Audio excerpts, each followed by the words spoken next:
Hey friends, welcome to YouTube channel prep guide by Aastha. तो कैसे हैं आप सब? आई होप आप सब अच्छे होंगे और अपनी पढ़ाई बहुत अच्छे से कर रहे होंगे। तो लास्ट वीडियो में मेरे पास बहुत सारे कमेंट आए थे रिगार्डिंग मैथ्स कि मैम मैथ्स की स्ट्रैटेजी वीडियो बना दीजिए 6 टू 8 की या फिर 9th और 10th की। तो मैंने सोचा कि आपके लिए ये वीडियो बनाना काफ़ी इंपॉर्टेंट है क्योंकि इसके प्रीवियस वीडियोज़ में मेरे पास बहुत सारे कमेंट आ रहे थे कि हाँ, मतलब दीदी बता दीजिए कि कैसे आपने मैथ्स में इतने अच्छे स्कोर किए या फिर कैसे हम सिलेक्शन ले सकते हैं या फिर मैथ्स हमारी बन नहीं पा रही है। तो मुझे लगा कि ये वीडियो आपके लिए बनाना बहुत ही इंपॉर्टेंट है। तो आज की मेरी वीडियो हमारी इसी टॉपिक पे होने वाली है कि हमें मैथ्स के लिए किस-किस स्ट्रैटेजी को फॉलो करना है या क किस-किस बुक्स को फॉलो करना है या कहाँ-कहाँ से हमें प्रिपरेशन करनी है, ताकि हमारी तैयारी बहुत अच्छे से हो पाए और हम आज अपना सिलेक्शन ले पाएँ और अच्छे खासे मार्क्स भी स्कोर कर पाएँ। ताकि जब हमारा एग्ज़ाम हो तो हमें ये टेंशन ना रहे कि कितनी कट ऑफ जाएगी या कितनी कट ऑफ नहीं जाएगी और ईज़िली हमारा सिलेक्शन भी हो जाए। तो सबसे पहले मैं आपको ये बोलूँगी कि अगर आप मेरे चैनल पे नए हैं या आप अभी तक आपने मेरे चैनल को सब्सक्राइब नहीं किया तो प्लीज़ मेरे चैनल पे जाके उसे फटाफट से सब्सक्राइब कर दीजिए और नीचे टेलीग्राम चैनल की लिंक डिस्क्रिप्शन बॉक्स में दे रखी है। तो आप मेरे टेलीग्राम चैनल से ज़रूर जुड़ जाइए क्योंकि वहाँ पर मैंने आपके सभी पीवाईक्यूज़, आपका सिलेबस और आपके जो भी इंपॉर्टेंट नोट्स हैं आपके एग्ज़ाम के रिगार्डिंग, इवन मैंने मैथ्स के अपने जो नोट्स हैं, सेल्फ नोट्स, वो भी मैंने वहाँ पर अपलोड कर दिए हैं। तो आप चाहें तो टेलीग्राम चैनल से जुड़ सकते हैं, वहाँ पर सभी इंपॉर्टेंट चीज़ें जो आपके एग्ज़ाम के रिगार्डिंग इंपॉर्टेंट होंगी, वो आपको वहाँ पर मिल सकती हैं। तो आइए हम बात करते हैं मेनली मैथ्स के बारे में। तो मैथ्स आपको इस वीडियो में मैं आपको 6 टू 8 और 9 टू 10 दोनों की स्ट्रैटेजीज़ बताने वाली हूँ कि आपको मैथ्स के लिए कहाँ-कहाँ से और कैसे प्रिपरेशन करनी है। आइए सबसे पहले हम बात करते हैं 6 टू 8 की। तो 6 टू 8 के लिए मैं आपसे ये बोलूँगी कि आप सबसे पहले जो काम आपको करना है, वो करना है कि पीवाईक्यूज़, आपके जो भी पीवाईक्यूज़ हैं, वो ज़रूर लगाने हैं आपको क्योंकि पीवाईक्यूज़ से हमें एग्ज़ाम के लेवल का, क्वेश्चंस के लेवल का और किस टॉपिक से कितने क्वेश्चंस पूछे जाते हैं, वो हमें आइडिया होता है। और इसके साथ-साथ में मैं बोलूँगी कि अगर आप 6 टू 8 की प्रिपरेशन कर रहे हैं, तो आप 9th और 10th मतलब टीजीटी का भी पेपर ज़रूर लगाइए। और सभी जितने भी आपके पीवाईक्यूज़ हैं मतलब टीआरई 1 के, टीआरई 2 के, टीआरई 3 के, वो सारे पेपर्स ही मैंने अपने टेलीग्राम चैनल पे अपलोड कर रखे हैं विद आंसर की। तो आप चाहें तो वहाँ से जाके देख सकते हैं। वहाँ पर सभी इंपॉर्टेंट जो भी आपके कोई भी सब्जेक्ट आपका होगा, तो वहाँ पर आपको आपके टीआरई 1, टीआरई 2, टीआरई 3 के पेपर्स देखने को मिलेंगे विद आंसर की। तो आप चाहें तो वहाँ से जाके देख सकते हैं और टेलीग्राम चैनल की लिंक नीचे डिस्क्रिप्शन बॉक्स में दे रखी है। तो मैं बात करूँ तो जैसे मैंने आपको बताया कि सबसे पहले किसी भी एग्ज़ाम को देने से पहले या किसी भी एग्ज़ाम के प्रिपरेशन करने से पहले जो सबसे इम्पोर्टेंट होता है वो होता है पीवाईक्यूज़। तो आपको पीवाईक्यू ज़रूर सॉल्व करने हैं अगर आप 6 टू 8 की प्रिपरेशन करें तो टीजीटी का और अगर आप टीजीटी की प्रिपरेशन करें तो 6 टू 8 का। इन दोनों का आपको पेपर ज़रूर सॉल्व करना है मैथ्स का। और इसके साथ-साथ में मैं ये बोलूँगी कि आप सिर्फ़ एक बार ही पेपर सॉल्व मत कीजिएगा क्योंकि हो सकता है पहले टाइम जब आप पेपर सॉल्व कर रहे हों, तो आप कुछ ही क्वेश्चन्स अटेम्प्ट कर पाएँगे या कुछ-कुछ क्वेश्चन्स ऐसे होंगे जो आपके लिए नए होंगे या आप एक बार में नहीं लगा पा रहे होंगे। तो इसके लिए मैं आपको बता दूँ कि आपको पेपर कम से कम 2 से 3 टाइम्स आपको सॉल्व करने हैं और उसका कहीं न कहीं एक जगह सॉल्यूशन लिख लेना है क्योंकि देखिए पेपर जो है अब आपका बहुत इम्पोर्टेंट है और काफ़ी सारे 6 से 7 क्वेश्चन्स आपके एग्ज़ाम में रिपीट भी होते हैं। तो इसलिए मैं आपसे बोलूँगी कि आप पेपर्स को ज़रूर लगाइए और जैसे मैंने आपको बताया कि वो मेरे टेलीग्राम चैनल पे आप ऑलरेडी अपलोडेड हैं, आपके जो भी पेपर्स हैं टीआरई 1, टीआरई 2, टीआरई 3 के, तो आप उनसे जाके वहाँ से जाके हेल्प ले सकते हैं, वहाँ से अपना सॉल्यूशन देख सकते हैं और आंसर की भी दे रखी है। तो उस तरह से आप पेपर्स को सॉल्व कर सकते हैं और इसके साथ-साथ मैं ये कहूँगी कि आप सबसे पहले अपना सिलेबस निकाल लीजिए। आपका 6 टू 8 क्लास है तो 6 टू 8 का सिलेबस और 9th और 10th का तो 9th और 10th का सिलेबस। हो सकता है आपने अभी तक निकाल लिया हो तो वेल एंड गुड, बट अगर आपने नहीं निकाला है तो मेरे टेलीग्राम चैनल पे मैंने 6 टू 8 और 9th और 10th दोनों के ही सिलेबस अपलोड कर दिए हैं, आपके मैथ्स के और साइंस के भी मैंने अपलोड कर दिए हैं। तो आप चाहें तो वहाँ से जाके देख सकते हैं। आप अपने सिलेबस के रिगार्डिंग सबसे पहले आपको ये काम करना है कि आपका जो भी मैंने उसके सिलेबस के साथ-साथ में मैंने ये भी लिखा है कि किस टॉपिक से कितने क्वेश्चंस आते हैं, ये एनालिसिस करके मैंने अपने जो मैंने खुद के लिए एनालिसिस किया था, वही चीज़ें मैंने आपके साथ भी शेयर की कि किस टॉपिक से कितने क्वेश्चंस पूछे जाते हैं। तो वहाँ से आपको आइडिया हो जाएगा कि देखिए कौन-सा टॉपिक आपके लिए ज़्यादा इम्पोर्टेंट है। तो मैं आपको ये कहना चाहूँगी कि जो टॉपिक आपके लिए ज़्यादा इम्पोर्टेंट है, उसके प्रेफ़रेंस अकॉर्डिंग आप डिसाइड कीजिए।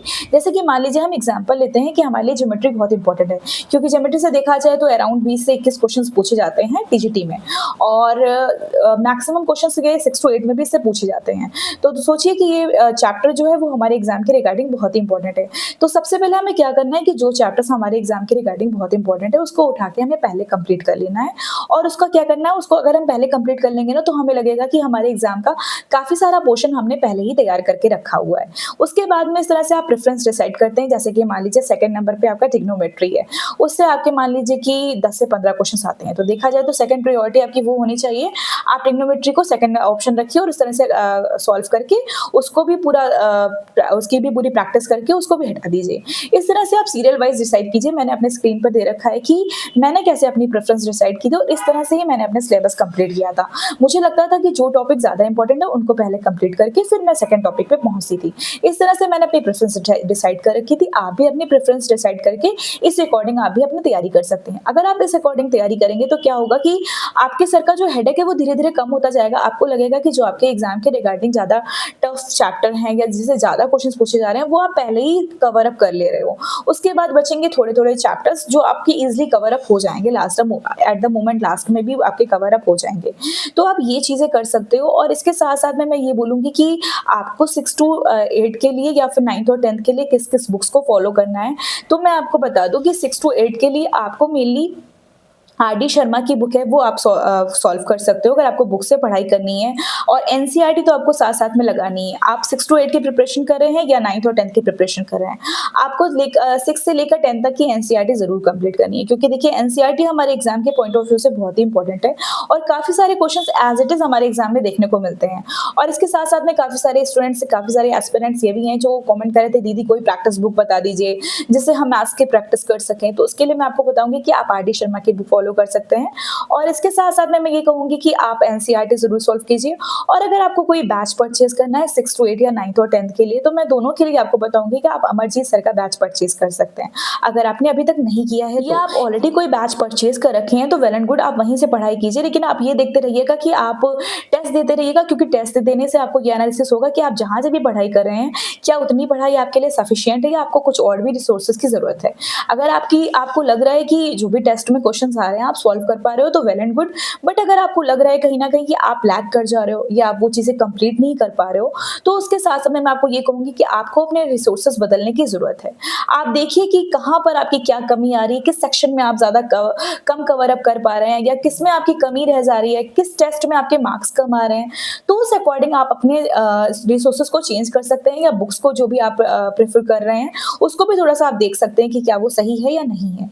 इसीलिए मैं आपको कहूँगी अगर आपने अभी तक बैच परचेज़ नहीं किया है, तो आँख बंद करके आप अमरजीत सर पे भरोसा कर सकते हैं क्योंकि मैंने खुद अपनी पढ़ाई वहीं से की थी। मैंने काफ़ी सारे नोट्स अपने जो अमरजीत सर के नोट्स हैं वो मैंने अपने टेलीग्राम चैनल पे अपलोड कर रखे हैं। आप चाहे तो वहाँ से जाके देख सकते हैं। वो आपके 6 टू 8 और 9th और 10th दोनों के लिए ही बहुत इंपॉर्टेंट है। तो आप चाहें तो वहाँ से जाके देख सकते हैं जो भी इंपॉर्टेंट नोट्स हैं और इसके साथ-साथ में देखिए आप जब खुद के नोट्स बनाएँगे ना तो वो उससे बेहतर कोई कुछ होगा ही नहीं।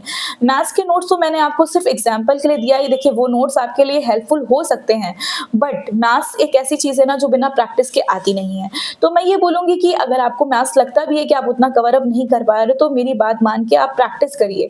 जितनी आप प्रैक्टिस करेंगे ना, डे बाय डे आपकी मैथ्स उतनी ही स्ट्रॉन्ग होती जाएगी और आपको खुद लगेगा कि आप में एक ह्यूज डिफरेंस आ रहा है। जैसे आप पहले अगर मैथ्स सॉल्व नहीं कर पाते, तो अब आप अच्छी खासी मैथ्स सॉल्व कर ले रहे हो। मेरे साथ भी स्टार्टिंग में यही प्रॉब्लम हुई थी। मुझे लग रहा था कि मैं कैसे इतना सारा सिलेबस कवर अप करूँगी या कैसे मार्क्स स्कोर करूँगी। मुझे ऐसा लग रहा था कि मैं कर ही नहीं पाऊँगी। ये बिल्कुल आपको स्टार्टिंग की बात बता रही हूँ। फिर मुझे कहीं से पता चला, मतलब यूट्यूब के थ्रू ही, कि अमरजीत सर हैं जो हैं वो मैथ्स पढ़ाते हैं और बहुत अच्छा पढ़ाते हैं। तो फिर मैंने मतलब किसी पे ट्रस्ट ना करके सबसे पहले उनका यूट्यूब चैनल पे जो 8-10 वीडियो पड़े हुए थे, जो इम्पोर्टेंट टॉपिक्स थे, उनके वीडियोज़ मैंने देखे, वो मुझे काफ़ी पसंद आए। फिर मैंने उनका बैच परचेज़ किया और फिर मैंने वहाँ से पढ़ाई की। तो मैं आपको इंसिस्ट नहीं कर रही हूँ, ना आपको फ़ोर्स कर रही हूँ। अगर आपकी प्रिपरेशन अच्छी चल रही है, तो आप अपनी अच्छी खासी प्रिपरेशन वहाँ से कर सकते हैं। बट अगर जैसे मान लीजिए कि आपको लग रहा है कि आप नहीं स्कोर कर पा रहे हैं या आपकी कहीं न कहीं लैकनेस रह जा रही है, आपको कोई गाइडेंस की ज़रूरत है, तो आप गाइडेंस के लिए इनको फ़ॉलो कर सकते हैं। और आप इस तरह से प्रिपरेशन करेंगे ना, तो यकीन मानिए आप अच्छे खासे मार्क्स भी स्कोर करेंगे और टेस्ट में भी आपको खुद एनालिसिस कर पाएँगे कि टेस्ट में भी आपके मार्क्स इंक्रीज़ हो रहे हैं। मैं भी स्टार्टिंग में जब टेस्ट देती थी ना, तो उतने अच्छे मार्क्स स्कोर नहीं कर पाती थी। मुझे भी लगता था कि क्यों मेरे मार्क्स कम आ रहे हैं, मैं तो प्रैक्टिस भी कर रही हूँ, मैं तो ये चीज़ें भी फॉलो कर रही हूँ, मैं तो वो चीज़ें भी फॉलो कर रही हूँ। मैंने तो एनसीईआरटी भी कंप्लीट कर रखा था, फिर भी मेरे मार्क्स कम आ रहे थे। बट देखिए कभी-कभी क्या होता है कि हमें गाइडेंस की ज़रूरत होती है।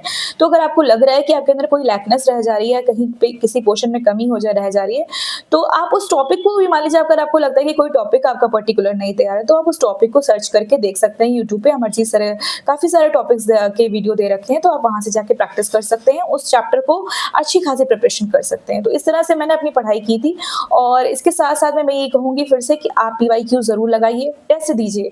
देखिए, पढ़ाई के करने के साथ-साथ में टेस्ट भी बहुत इम्पोर्टेंट है हमारे एग्ज़ाम के रिगार्डिंग, तो आपको टेस्ट भी ज़रूर देना है। हाँ, मैं ये नहीं कहूँगी कि आप डेली टेस्ट देने बैठ जाइए, अगर आपकी प्रिपरेशन नहीं है तो प्रिपरेशन पे ज़्यादा फोकस कीजिए, टेस्ट वीक में आप 2 बार दे सकते हैं। तो इस तरह से आप टेस्ट भी देते रहिए, टेस्ट देने से क्या होगा कि आप एनालिसिस कर पाएँगे कि आपके अंदर कहाँ से लैकनेस रह जा रही है या कहाँ से क्या कमी रह जा रही है, तो आप उस तरह से भी प्रिपरेशन कर पाएँगे। और इसके साथ-साथ में बस मैंने आपको यही कहा है कि आप रिवीजन करिए, टेस्ट दीजिए और अपने चैप्टर्स को देखिए कि कौन-कौन से इंपॉर्टेंट टॉपिक्स हैं, उनको कवर अप कीजिए। इस तरह से अगर आप अपनी प्रिपरेशन करते हैं ना, तो 100% आप अच्छा खासा मार्क्स स्कोर कर पाएँगे। और यही स्ट्रैटेजीज़ मैंने भी अपने एग्ज़ाम में फॉलो किया था, जिसके रिगार्डिंग मैंने सिलेक्शन लिया है और ना सिर्फ सिलेक्शन लिया है, एक अच्छे मार्क्स भी स्कोर किए हैं। तो इस तरह से आप भी अपनी प्रिपरेशन कीजिए, पढ़ाई पे फोकस कीजिए और जो भी आपके एग्ज़ाम के रिगार्डिंग या आपके सब्जेक्ट के रिगार्डिंग जो भी क्वेरी है, उसको कमेंट करके ज़रूर बताइए। मैं आपके अब जो प्रॉब्लम है उसको सॉल्यूशन करने की ज़रूर कोशिश करूँगी और हो सकेगा तो आपको उस कुछ बेहतर तरीका बताऊँगी जिससे आपकी प्रॉब्लम सॉल्व हो जाए। सो आज की वीडियो उम्मीद है आपको अच्छी लगी होगी। अगर आपको मेरी वीडियो अच्छी लगी होगी तो लाइक, सब्सक्राइब एंड शेयर कर दीजिएगा और मेरे टेलीग्राम चैनल से भी जुड़ जाइएगा। So thank you everyone, thanks for watching.